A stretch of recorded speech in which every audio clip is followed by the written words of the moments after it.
Hello and welcome to the Saskatchewan Soccer Association Competitive Stream Planning Process Member Engagement Number 5, entitled Confirming the Desired Future State. My name is Dave Nuts and I'm the Director of Soccer Operations for the Saskatchewan Soccer Association. Today we'll be presenting a brief introduction of the competitive stream planning process, followed by a confirmation of the desired future state of our competitive stream, some additional information presented on future planning opportunities within the desired future state as we move forward with implementation, and finally, a brief closing and next steps of the project.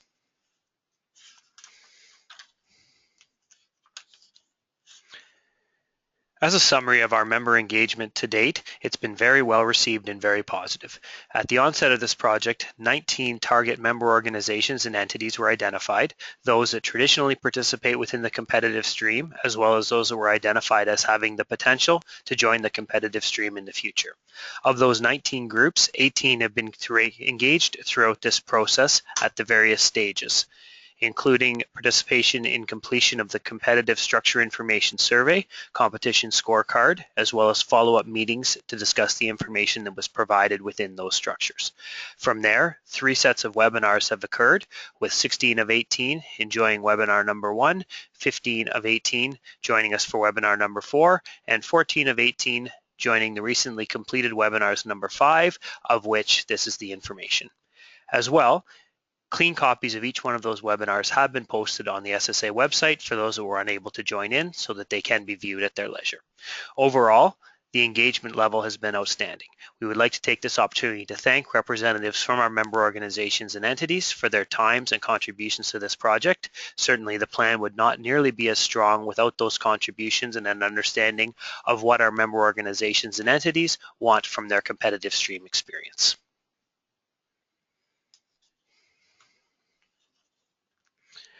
To review briefly the framework for our competitive stream planning process, we began with step 1, which was identifying and defining the key components, which have now become the principles of the competitive stream.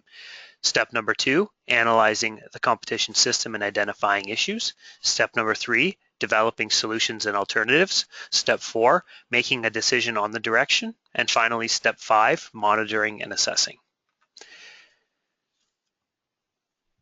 With this webinar, we complete step number 4, making a decision on the future direction of our competitive stream.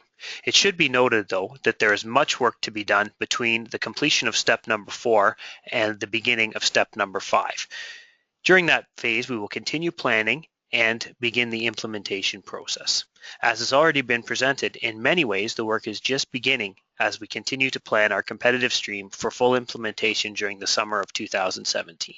While this does represent the conclusion of this phase of the planning process, much work remains in order for us to be successful long term. Additionally, there'll be a number of other engagement opportunities, either as individuals, as groups, or in groups of our member organizations in order for us to be able to move forward with the planning and implementation process.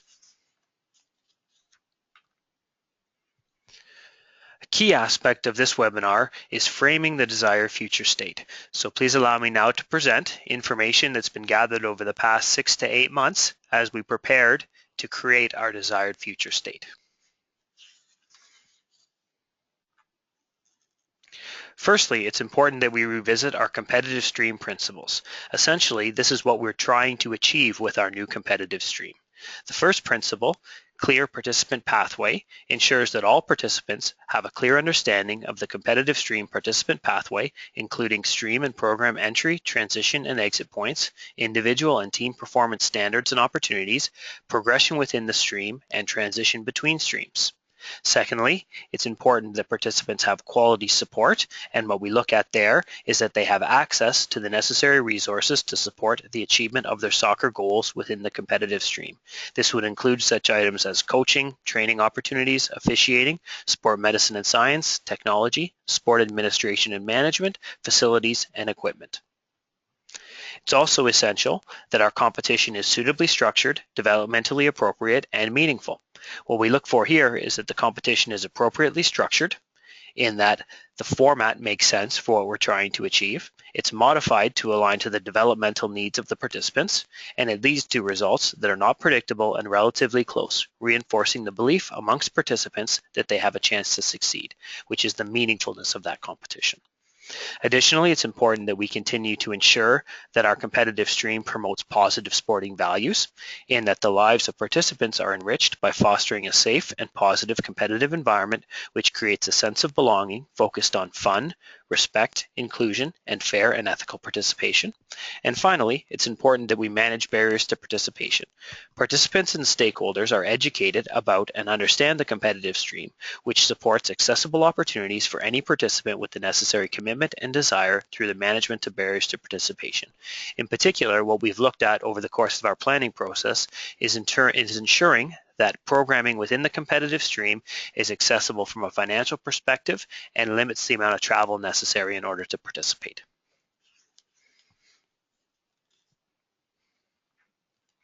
With what we're trying to achieve in place, what has come about from our presentations and discussions up to this point is the next most important thing is to develop a very clear system framework and participant pathway. As was presented on the last webinar, this framework is in place for a system that works well together with all of our streams supporting each other and working together. The next step is to work on the mechanics of movement. What we mean by that is how, when, and why a player might move along one of the various arrows that depict our soccer system in Saskatchewan. It's also important that we continue to put the work in to confirm programming that's currently under development. Within that area, we would include our High Performance Prairie League, our Regional XL or Rec Center with the Canadian Soccer Association, as well as working on version 2 of our Center of Excellence framework, which allows more accessible opportunities for more high performance environments from around the province. Additionally, it's important that we work hard with our member organizations and entities in order to confirm programming that they will be providing within our grassroots, recreational, and competitive streams in order to ensure a full alignment from all of our system. As has been stated previously, there remains much work to be done on the mechanics in order to support a functional soccer system in Saskatchewan. However, the foundation has been laid and the framework is in place for us to be able to achieve that goal. In support of our unified system of soccer in Saskatchewan, it's also important that we have a calendar that makes sense for our individual participants. At this point, the dates on this calendar are just a sample and shouldn't actually be taken to indicate that this is the direction we'll head, more to give an idea of what will be presented when the final product is ready. This becomes the framework upon which all of our competition calendars can be built. So it will provide opportunities for identified players to understand where they should be playing and when over the course of a year so that competitions aren't building on top of each other and local competition can be structured appropriately in order to support competition at the recreational and competitive levels. Long term, this calendar creates our yearly calendar for our participants so that they understand where they should be playing at any point in the year and there aren't any confusion about what opportunities are being provided to our participating athletes. Overall, the goals of our system framework and participant pathway are as follows. Firstly, we'd like to provide an enhanced participation experience for all players, coaches, and officials. The way that we do this is by providing opportunities that appeal to what each individual wants, regardless of their goals in the game and the stream in which they choose to participate. Additionally, we want to ensure that our streams of participation work together to support athlete participation, opportunities, and experience. So there's a home for every athlete within our soccer system. We also want to ensure that there are opportunities for and mechanics of progression within a stream and transition between streams, and that all of these pathways are clear to our participants. What we look for there is a pathway that's easy to understand and realistically achievable. Athletes have differing needs and desires over time. There needs to be a strong understanding of how those differing needs, desires, and level of development can translate into appropriate placement within our overall system and framework for participation. And finally, we want to ensure that the development of new structures supports and enhances existing structures. As has been presented on past webinars, we don't want the redevelopment of our competitive stream to cannibalize existing structures that are providing good opportunities for athletes. That said, we can never sacrifice the needs and desires of individual athletes in order to support the benefit of structures. We always need to maintain our athlete-centered approach and providing opportunities that appeal to the individual. Once the system framework and participant pathway has been realized, the next step in our evolution is to confirm what the competition framework and format looks like. Again, this has been presented on past webinars, so shouldn't be surprising to anyone that's listened along over the course of the various presentations. As a part of our competitive stream, we're redeveloping our Provincial Soccer League. Within that framework, we'll run the following age classifications: under 13, 14, under 15, and under 17. As was presented on the last webinar, the Canadian Soccer Association is moving towards under 17 and under 15 classifications for the National Club Championships beginning in 2017. It's essential that we reinvent our competitive stream alongside those age groups in order to ensure that we are preparing teams of the appropriate age for national level competition. In addition, it was universally agreed on the last webinar that there is a need to have a younger division than under 15 in order to prepare athletes for the competitive stream.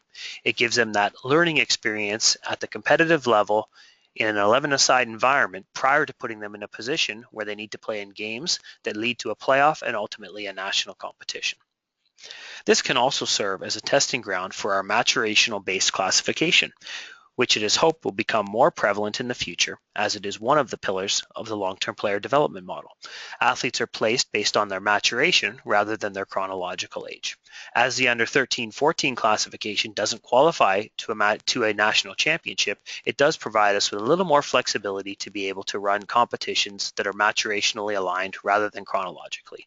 In essence, what we would look to provide is a year-and-a-half band of under 13-14s, so our under 13s and late developing under 14s playing together. Our early developing 14s would join our under 15s to play in the under 15 classification, and then we would return to our traditional 2-year bands at under 17, where the athlete pool thins a little bit due to natural attrition of athletes. In addition, we'll reinvent our competition format to become 4 competition weekends plus a final, which would be played in late May, early June, late June, early July, and mid-July. This format allows for the potential for participation in multiple environments when appropriate. Additionally, it's important that we think about the strain on athletes if they are playing in multiple environments and organize our local competitions accordingly so that athletes do have the rest and recovery opportunities that they need alongside these competition weekends. Additionally, we'd like to align these competition weekends to our youth tournaments and/or high-performance events. What this does is allow for some scouting and modeling so that athletes understand clearly what the expectations are and what competition looks like within the different streams, just in case their abilities and/or interests change over time and they are looking to move across streams and join into a program in a different stream. We'll continue to play a 6 to 12 game season with 1 to 3 games per weekend and full-length matches aligned to the length of matches that take place at our club national championships. This was an important aspect of the discussion early on in our presentations, where we talked about the need for athletes in the competitive stream to be able to access full-length games, as opposed to current structures, which can have athletes going entire years without playing a full-length game if they're building their competition around traditional tournaments rather than a league-based structure. In addition, by finishing our season in mid-July, we do respect that athletes within the competitive stream do have non-soccer interests and pursuits and do provide families with an opportunity to enjoy their summer, which has been given as a key success factor for us within this stream. This concludes the presentation on what our framework or our backbone of our competitive stream plan will look. Targeted for completion by the end of January 2016, this information will be redeveloped in a format that makes it easy for people to review and understand if they haven't been a part of these webinars. Please keep an eye on the website and future member communications in order to receive that information and review it at your leisure.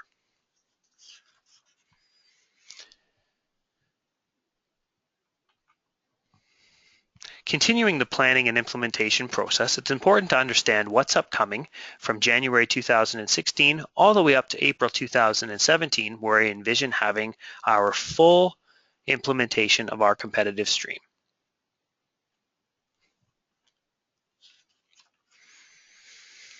The next steps from January to March 2016 will be the confirmation of the dates and locations of our PSL weekends. In order to do that, it's important that we engage in discussions with our High Performance Prairie League partners in order to determine whether we can align our competitive weekends with high performance weekends with those partners. Additionally, it's important that we engage in discussions with our tournament organizers in order to determine whether or not we can house PSL events within those existing structures. A number of concerns have been raised over the course of the webinars with regards to the ability to actually hold PSL competitions within existing tournaments. Those concerns must be addressed with our tournament organizers in order for us to take this model forward. Firstly, it needs to be a strong understanding of the financial model in order for this to make sense to tournament organizers as well as our PSL participants. It's also important to confirm what the hosting requirements are of taking on this additional strain in addition to the traditional tournament. Also, from an SSA perspective, it's important that all are aware of what their roles and responsibilities are in order that we aren't tripping over each other or stepping on each other's toes as we organize these big events. It has been stated that there are concerns about the capacity of tournament organizers to be able to host PSL games in conjunction with existing tournaments. What we have typically heard with regards to capacity concerns are that there aren't enough fields to be able to add additional competitions within those tournaments, or that there aren't enough referees to be able to ensure that those competitions are properly officiated alongside existing tournaments, which do already have a significant strain on our existing referee pool. These are all issues that must be worked through with our tournament organizers in order to be able to embed these PSL weekends within those structures. Our goal would be to have all of this complete by the end of March so that it can be very clear to people where PSL weekends will be taking place and on what dates in 2017. To expand on that a little bit, there are essentially 6 weekends on which we can play 4 events. So there is some flexibility during the summertime, but not a lot. This is particularly true if we want to keep with our intention of beginning after the May long weekend, which would be the weekend of May 26th to 28th, 2017, and wrapping up by the middle of July, which is July 14th to 16th, 2017, where we would hold our finals. In addition, it's important that we do have games over July 7th to 9th, 2017 in order to avoid a big break, as we will already not be playing games over the July long weekend due to the Canada Day weekend and our Soccer for Life provincial competitions, which we want to avoid conflicting with. This would allow us at this point to confirm 2 of the weekends where we intend to host games, leaving 4 weekends available for us to be able to host 2 events. As you'll see down the right-hand side of this slide, there's an indication of the traditional tournaments that do take place on those weekends and organizations that will have to engage in discussions in order to determine whether there's an interest and an ability to host PSL games as a part of those tournaments.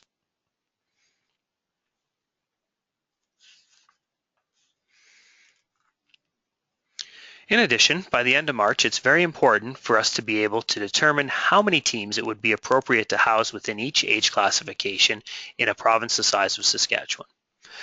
From our initial discussions that took place during the last webinar, some guidelines that were presented were 8 to 12 teams at the under 13 to 14 level, 6 teams at under 15, and 4 teams at under 17.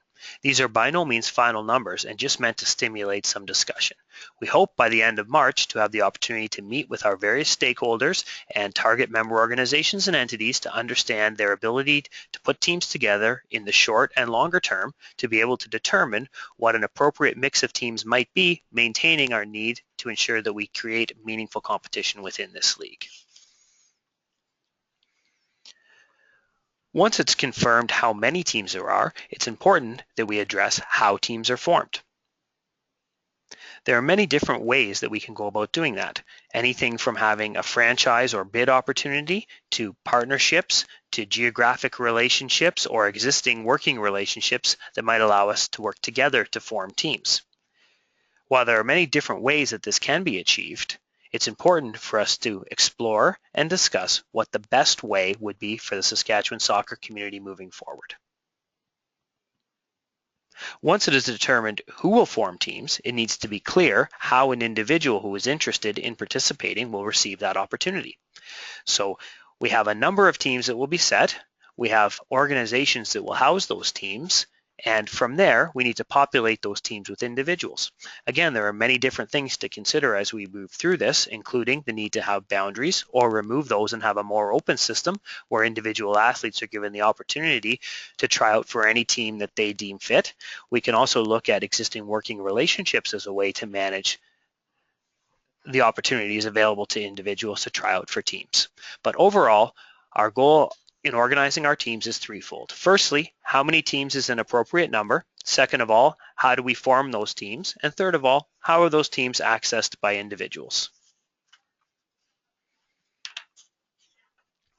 In addition, between April and August, it's also important that we look at ways to ensure that we have meaningful competition. Again, there are a number of different scenarios to explore in order to determine whether or not this is going to be possible. Firstly, there may be different ways that we could use our indoor season in order to better prepare for our outdoor season.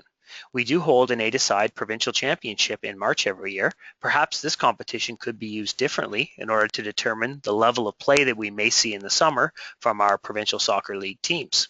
That said, there's not a lot of time between March and the beginning of the season in order to make adjustments if necessary. So potentially we may need to see teams in the fall in order to give them an opportunity to prepare over the indoor season and then reassess them as we head from indoor into the outdoor season. Additionally, with a longer preseason before the season starts after the May long weekend, there could potentially be ways that we could address the level of participating teams during that opportunity. However, again, that does present some challenges as we have limited amount of time to adjust schedules and plans once we get into the May season. In addition, once we've determined where and when competitions will take place, it gives us a little more ability to do a proper assessment on the accessibility. So we can then begin to look at cost and travel requirements based on where you live in the province around those new 4 weekends and where those might be taking place. This can then be compared back to the current cost under the existing competitive stream system to determine whether we are creating savings on travel and or cost moving forward.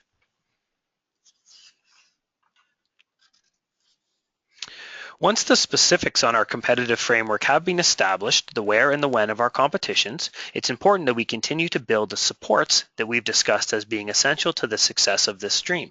Those supports would include an integrated coach training and certification program with an idea that eventually we would like to see the standard of coaching within our provincial soccer league raised up to the next level. In order to do so, we need to be able to provide opportunities for coaches within that stream to receive the training and assessment necessary to move to the next level.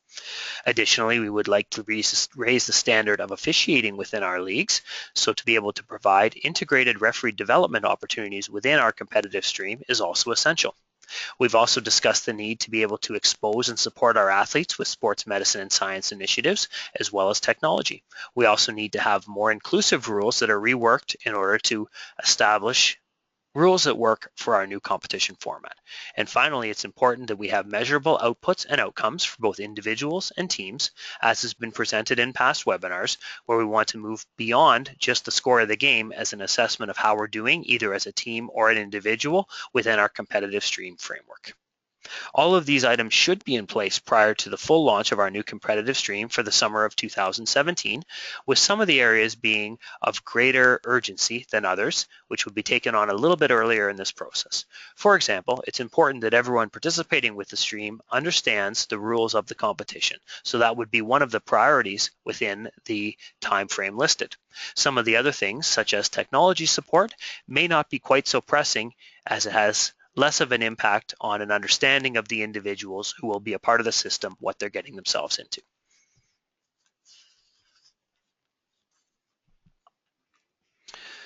That concludes the next steps that we do have moving forward and presents what our competitive stream will look like by 2017. Moving forward, we intend to have the framework for the competitive stream complete by the end of January 2016. Essentially, this will be a repackaging and delivery of the information that was presented earlier on this webinar so that it can be easily distributed and read by many people that are very interested in where we're heading within this stream. By the end of March, we intend to have a full competitive stream plan complete, with ongoing work required, as was presented previously on this webinar, from April to August 2016, in order to begin the implementation process for indoor 2016-17, which will roll into full implementation for outdoor 2017. Again, there are a number of items that will require our attention from September to April, and continued work and development required even beyond the beginning of the implementation as we look to redevelop our competitive stream completely. Once again, on behalf of the Saskatchewan Soccer Association, I'd like to take this opportunity to thank you for listening to this webinar. I hope that you found it informative and hope that you found it informational in terms of where we're headed within our competitive stream. As stated at the beginning of this presentation, this concludes this phase of the planning process. We look forward to re-engaging with our member organizations and entities as we move through the additional phases that we have in place for our planning and implementation of the competitive stream.